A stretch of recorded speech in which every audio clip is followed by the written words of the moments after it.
Bonjour à tous. Donc, nous, moi, je travaille avec mon fils en agriculture de conservation des sols. Alors, je ne sais pas si tout le monde connaît le mode d'exploitation, c'est travailler au minimum les sols pour éviter pour éviter le retour d'adventices néfastes aux cultures. Et donc, on a énormément de cultures sur l'exploitation. On a du blé, on a de l'orge de printemps, on a de l'orge d'hiver, on a du tournesol, on avait du colza, mais ça, on l'a totalement arrêté parce que c'est plus possible. On a des lentilles, on a des pois, et puis on a de la luzerne. Donc, alors les lentilles, pourquoi on fait des lentilles? Déjà parce qu'ici, on a des terres avec beaucoup de cailloux, et les lentilles viennent très bien quand les conditions sont là. Les pois, bah, c'est pour faire une autre culture. Et la luzerne, c'était pour pareil, mais pour faire une légumineuse, pour pouvoir restituer l'azote l'année d'après dans le sol. Alors l'agriculture de conservation, c'est quoi? C'est travailler, donc comme je vous ai expliqué, travailler le sol le minimum, c'est-à-dire qu'on évite, on fait des cultures sous couvert. Par exemple, la luzerne, on la récolte en luzerne porte-graine et on la laisse de 1 à 5 ans, suivant comme la luzerne est là. Les lentilles, c'est pareil, on les travaille au minimum, c'est-à-dire en règle générale, on fait un léger hommage enfin, déjà, on fait un couvert quand on peut. C'est-à-dire qu'on sème, on récolte l'orge d'hiver ou l'orge de printemps l'été, et aussitôt, on sème un couvert. Soit légumineuse avec plusieurs variétés. Généralement, il y a du facélie, du radis, du trèfle blanc, enfin des choses comme ça. Arrivé au mois de novembre, le couvert, on le détruit. Alors, je ne vous le cache pas, nous, on détruit le couvert au Roundup. Pourquoi? Parce que c'est plus simple pour nous et ça nettoie complètement la parcelle pour la culture précédente. Dans l'hiver, quand il gèle, le temps que les conditions sont là, on passe un coup de chisel léger et on reprend au printemps les cultures avec soit un outil de travail de sol léger et on sème directement. Donc cette année, on a fait un premier essai avec des lentilles. Enfin, des lentilles, moi, ça fait 11 ans que j'en fais. Et j'en mets en plein pas. En question de ça, c'est plutôt facile à gérer. Et puis on fait aussi ces couverts-là, enfin ces variétés-là, parce qu'on coupe dans la rotation tout ce qui est désherbage autre que les céréales. Donc cette année, on a essayé de faire des lentilles, parce que le problème des lentilles, c'est la récolte.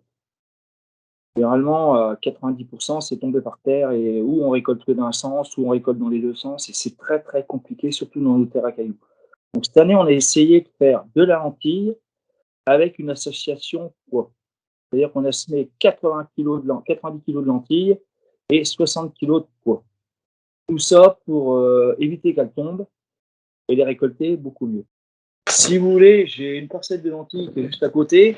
On peut aller la voir. Moi, on fait comme vous voulez. C'est possible. Qu'est-ce que vous en pensez? Oui, oui, oui, on peut y aller, oui. Caméra embarquée, allons-y. Hein. Je vous emmène. Donc cette parcelle-là, elle a été semée le 3 avril, donc relativement tôt pour notre région. Là, on voit les pois qui maintiennent, si vous voulez, les lentilles, ouais, elles ne sont pas complètement couchées. D'accord. Et donc à la récolte, nous, on a un contrat avec un agriculteur qui fait des pois secs. On va récolter tout en même temps et lui, il va retrier derrière. C'est des légumes secs, pas très loin de chez nous. Ça fait une dizaine d'années qu'il fait ça. Et il fait des pois chiches, il fait beaucoup de légumes secs, quoi. Voilà. Nous, ce qui est le plus important, c'est quand même restituer l'azote au sol pour la culture du blé derrière. Ça, c'est une chose qui est assez importante. Et puis, c'est surtout au prix où est l'azote maintenant, ça a quand même un gros avantage. Le seul problème, c'est de contrôler les insectes. Avant, on n'avait pas tout ça. Et maintenant, on a beaucoup d'insectes. Ça devient très compliqué. Ma question, c'était pourquoi vous avez pensé à cette association lentilles-pois? C'est pour, comme je vous dis, je vous l'avais peut-être pas entendu, c'est pour la récolte, tout simplement. En fait, les lentilles, comme les pois sont beaucoup plus hauts que les lentilles s'accrochent sur les pois et elles restent plus en hauteur. Donc c'est plus facile à récolter que des lentilles qui sont toutes seules. Là, on a eu quasiment au mois de juin 190 millimètres, elles seraient tombées complètement par terre. Et quand ça mûrit, de toute façon, les lentilles, ça tombe par terre. Donc c'est à 2-3 centimètres du sol. Que là, c'est la première année. Hein. Je vous dis pas que ça va être bon. On verra bien. Là, on le voit, les lentilles sont quand même beaucoup plus hautes. Et du coup, c'est une association que vous aviez rencontrée chez certains de vos collègues ou Oui, j'ai des collègues qui le faisaient depuis des années. Et puis bon, nous, on a l'avantage d'avoir un semoir avec triple trémie, donc on peut semer tout en même temps. On sème les pois un tout petit, enfin la même profondeur que les lentilles, avec 2 cuves différentes. C'est le gros avantage qu'on a. Si vous voulez, nous, on a un semoir, comme on est en semi-direct, on a un semoir à disque. Et comme j'ai dit tout à l'heure, dès que c'est moissonné, on essaye de semer les couverts le plus rapidement possible. Bon, l'an dernier, on avait semé les couverts juste derrière la moissonneuse batteuse, c'est-à-dire le lendemain, ça n'a pas réussi. Hein. Les couverts, ils ont levé au mois de novembre, au mois d'octobre, ils n'ont rien fait. C'était le problème des étés qu'on a maintenant. Puis de toute façon, on n'a plus de saison, c'est ou pluie, ou chaud, ou froid. Enfin, c'est vraiment très très particulier maintenant. On le voit. Hein. Là, on a du 16 degrés en ce moment, on devrait pas être à ça. Là. Comme ça, c'est le changement climatique, mais ça, on n'y peut rien. On a deux questions dans le chat par Argo Alfroy qui vous demande si vous rencontrez des problèmes de bruche sur les lentilles et si vous avez déjà utilisé la cameline comme tuteur pour la lentille.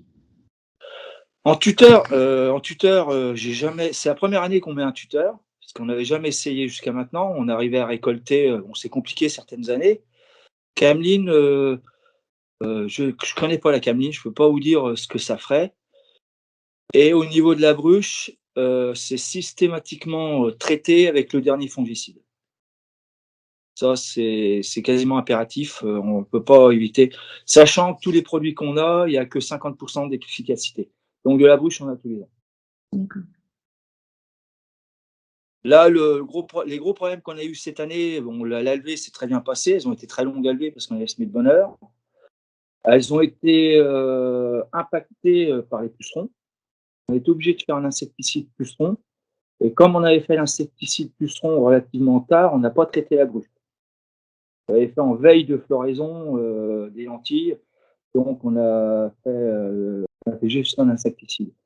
Mais il y a 5 ans en arrière, tout ce qui était bruche, tout ce qui était puceron, ça, on ne connaissait pas. Ça arrive depuis 2 ans, en gros. Les pucerons, ils ont vraiment arrivé l'an dernier. L'an dernier, ils ont complètement ravagé les lentilles. Ça les a impactés complètement. Ils ont affaibli les lentilles et il n'y avait pas de nodosité. On a une autre question qui vient d'arriver. Quelle est la réussite de vos cultures de pois? Une question d'Anne-Sophie. Ici, très aléatoire. C'est suivant le temps du mois de juin. D'accord. Pois d'hiver, on n'en fait plus parce qu'ils sont énormément impactés par les maladies. Pois de printemps, cette année, ils sont superbes. Après, ils sont pas récoltés. Tant qu'ils sont pas récoltés, de toute façon, on peut pas. Mais bon, le rendement devrait être bon. Ici, on a des potentiels de rendement. En gros, allez, maximum, on peut être à 8 tonnes en blé, une très très très bonne année, mais en moyenne, on est à 5 tonnes. En pois, on tourne entre, moi j'ai vu une année, on a fait 6 tonnes 5. Et ça, c'est exceptionnel. Et en lentilles, on tourne le maximum que j'ai fait, c'est 2 tonnes 5. D'accord. On a des terres très séchantes et au mois de juin sec, c'est catastrophique. On broie beaucoup de cailloux aussi. Pardon, j'arrête pas de vous couper. Est-ce qu'il restait une dernière remarque avant qu'on passe à la suite? Donc, merci beaucoup, Franck. C'était très intéressant. Merci pour la caméra embarquée. Du coup, je propose qu'on passe. Et de main levée. Marie-Sophie, excuse-moi. Oui, juste, je voulais savoir, est-ce que vous aviez testé d'autres associations de ce type avant et que vous les ayez maintenues ou abandonnées? Enfin voilà, je voulais savoir Moi, s'il y avait d'autres choses que vous avez pu tester qui ont marché ou ont moins bien marché. Merci. non, c'est la première année qu'on fait des associations. Tout ce qui est, je voulais faire une association orge-poids, mais le problème, c'est le débouché derrière. Je sais qu'en Belgique, ils font plein d'associations orge-poids pour l'élevage, mais en France, des façons, dès qu'on sort du système traditionnel, on nous le refuse. On cherche à faire, on cherchait à faire du trèfle incarnat, personne n'en veut. En fait, c'est très très compliqué en France pour se démarquer de tout le monde. Faut surtout, si on se démarque de tout le monde, faut le déboucher derrière, de toute façon dans tous les cas. Ouais, ça fait partie de choses qu'on a pu discuter lors du webinaire alimentation animale. Et en tout cas, sur les associations céréales pois ou les céréales légumineuses en général, c'est vrai qu'il y a des débouchés élevage et les exploitations de polyculture élevage en font, même si finalement on le médiatise peu. Il y a des travaux de R&D aussi sur ce type de culture.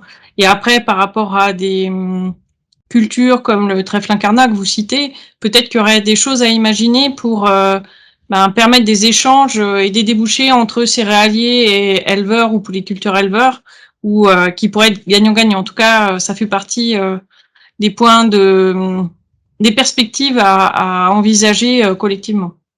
Enfin, en tout cas, c'est une idée que je soumets. Merci pour vos réponses. Oui, ça c'est vrai, vous avez entièrement raison. Mais je comprends pas pourquoi ils veulent pas développer une légumineuse céréale. Ça, c'est quand même relativement intéressant. La légumineuse, elle profite à la céréale et je pense qu'on mettrait beaucoup moins d'azote. Et le débouché derrière, il serait là, à mon avis. Les éleveurs, ils sont demandeurs de ça.